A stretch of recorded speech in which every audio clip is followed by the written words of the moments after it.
Israeli rampage air launch rocket system का बाप तैयार करेगा भारत। भारत का डीआरडीओ करेगा पिनाका सिस्टम पर भयंकर एक्सपेरिमेंट। निकल कर आएंगे पिनाका से 2 नए हथियार बढ़ जाएगी, रेंज और ताकत। भारत का पिनाका रॉकेट सिस्टम इतना खतरनाक है कि पहले ही दुनिया भर में इसकी भयंकर डिमांड है। कई देश इसे खरीदने को लेकर कतार में हैं, लेकिन भारत अब इसका बेहद भयंकर वेरिएंट तैयार कर रहा है, जिसके बाद इसे कई तरीके से इस्तेमाल किया जा सकेगा। भारत अपनी जरूरत के लिए इजराइल के rampage air launch rocket system का इस्तेमाल करता है, जिसकी लगातार डिमांड बढ़ रही है। लेकिन इसी बीच डीआरडीओ ने उससे कई गुना खतरनाक रॉकेट सिस्टम बनाने का फैसला ले लिया है। ये पिनाका के ही 2 अलग वेरिएंट होंगे। डीआरडीओ के एक्सपेरिमेंट के बाद इनकी क्षमता कमाल की होने वाली है। डीआरडीओ के इस नए प्लान और इन हथियारों की ताकत के बारे में सब कुछ जानने के लिए वीडियो को आखिरी तक देखिए। भारतीय वायुसेना इजराइल के रैम्पेज सिस्टम का कर रही इस्तेमाल। डीआरडीओ ने उससे भी भयंकर हथियार बनाने का कर दिया ऐलान। रक्षा आत्मनिर्भरता की दिशा में भारत ने बढ़ाया बेहद मजबूत कदम।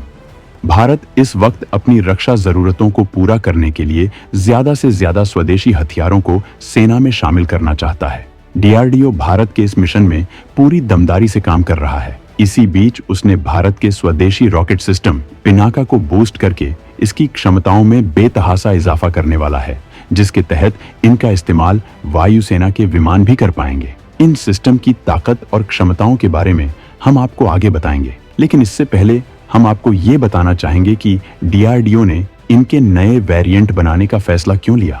दरअसल भारतीय वायुसेना को ऐसे रॉकेट सिस्टम की सख्त जरूरत होती है जिनका इस्तेमाल हवा से जमीन में मौजूद टारगेट को निशाना बनाने के लिए किया जा सके। भारत इसके लिए इजराइल के रैम्पेज रॉकेट सिस्टम को इस्तेमाल करता है, जिसके जरिए हवा से जमीन में लंबी दूरी तक के टारगेट को निशाना बना सकता है। ये बेहद दमदार रॉकेट है। रैम्पेज एक सुपरसोनिक हथियार है। सुपरसोनिक का मतलब है कि ये हथियार आवाज से भी ज्यादा स्पीड से टारगेट पर हमला करता है। भारतीय वायुसेना ने जगुआर लड़ाकू विमान के अलावा रूसी लड़ाकू विमानों सुखोई 30 MKI और MiG-29 को रैम्पेज से लैस किया है। वहीं नौसेना ने MiG-29 नौसैनिक लड़ाकू विमानों के लिए इन घातक मिसाइलों को अपने बेड़े में शामिल किया है। ये हर तरह के मौसम में काम कर सकता है। 2020 में चीन के साथ तनाव शुरू होने के बाद भारत ने इसे इजराइल से खरीदा था। भारत इसकी ताकत से इतना प्रभावित हुआ था कि वो इसे इजराइल के साथ मिलकर भारत में बनाने वाला भी था। रैम्पेज उस स्पाइस 2000 के मुकाबले भी ज्यादा खतरनाक है, जिसका इस्तेमाल 2019 में बालाकोट हवाई हमले में हुआ था। रैम्पेज की खास बात है कि ये एयर डिफेंस सिस्टम को चकमा देने में सक्षम है। इसके अलावा यह स्टैंड ऑफ हथियार है। स्टैंड ऑफ हथियार वो हथियार होते हैं जो लंबी दूरी से ही टारगेट पर लॉन्च किए जाते हैं, जिससे टारगेट भी बर्बाद हो जाए और दुश्मन इलाके में हमले से नुकसान भी कम हो। मतलब जिसे टारगेट किया केवल वहीं तबाह हो। भारतीय सुरक्षा बलों में इजराइल के इस हथियार की डिमांड बढ़ती जा रही थी, लेकिन भारत विदेशों से ज्यादा हथियार आयात के मूड में नहीं है। इसी वजह से डीआरडीओ ने पिनाका के 2 नए वेरिएंट बनाने का फैसला किया है, जो इजराइल के हथियार से कई गुना ताकतवर होंगे, जो कीमतों में भी काफी कम होंगे। वहीं भारत की इसके लिए इजराइल पर निर्भरता भी खत्म हो जाएगी। पिनाका के एयर लॉन्च्ड वेरिएंट मचाएंगे दुश्मन खेमे में टहलका। 150 से 250 किलोमीटर में मौजूद टारगेट हो जाएगा तबाह।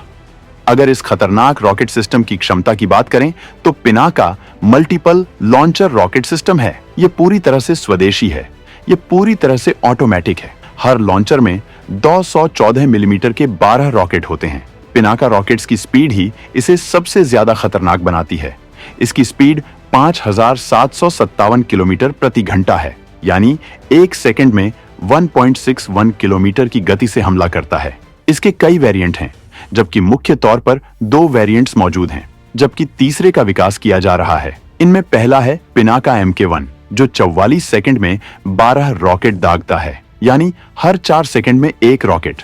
214 कैलिबर के इस लॉन्चर से एक के बाद एक 12 पिनाका रॉकेट दागे जा सकते हैं। ये 7 किलोमीटर के नजदीकी टारगेट से लेकर 90 किलोमीटर दूर बैठे दुश्मन को नेस्तनाबूद कर सकता है।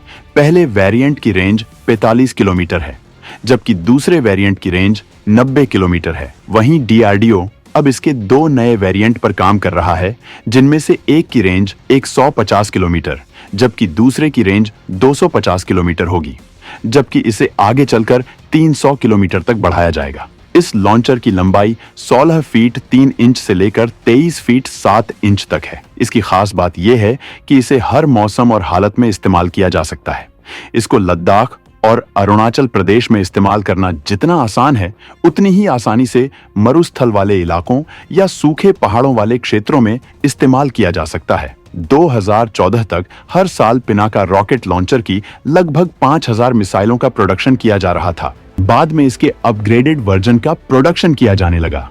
मौजूदा वेरिएंट जमीन के लिए बेहद पोर्टेबल है। टाट्रा ट्रक पर माउंट होने के कारण Pinaka multi barrel rocket launcher को एक जगह से दूसरी जगह पर बड़ी तेजी से तैनात किया जा सकता है। नेक्स्ट वेरिएंट के सफल परीक्षण होने के बाद इसकी ताकत में बहुत ज्यादा इजाफा हो जाएगा और भारतीय वायुसेना इसका इस्तेमाल कर पाएगी। सुखोई 30, मिराज 2000 और जगुआर विमानों में इसे लैस किया जाएगा और भारत इजरायली हथियारों की जगह अपना खुद का हथियार इस्तेमाल करेगा। भारत इस सिस्टम को अपने मित्र देशों को निर्यात भी कर रहा है। इसकी बढ़ी हुई ताकत तमाम देशों को भारत के इस हथियार के लिए आकर्षित करेगी, जिसके लिए भारत को मुंह मांगी कीमत मिलेगी। इसी वजह से भारत लगातार अपनी डिफेंस ताकत में इजाफा कर रहा है। भारत आर्थिक मजबूती के लिए कमर कस चुका है और प्रधानमंत्री मोदी का सपना है कि इन 5 सालों के अंदर ही भारत को दुनिया की तीसरी बड़ी ताकत बनना है। रक्षा व्यापार पश्चिमी देशों की बहुत बड़ी ताकत है। इसी वजह से वो एशिया से आगे रहते हैं। इसी वजह से भारत आर्थिक दौड़ में पश्चिम को हराने के लिए भी हथियारों की तकनीक में इजाफा करता जा रहा है, जिससे हथियारों के बाजार में वो अपना दबदबा कायम कर सके। तो दोस्तों, भारत के इस नए हथियार की प्लानिंग के बारे में जानकर आपको कैसा लगा, इस बारे में कमेंट करके जरूर बताएं।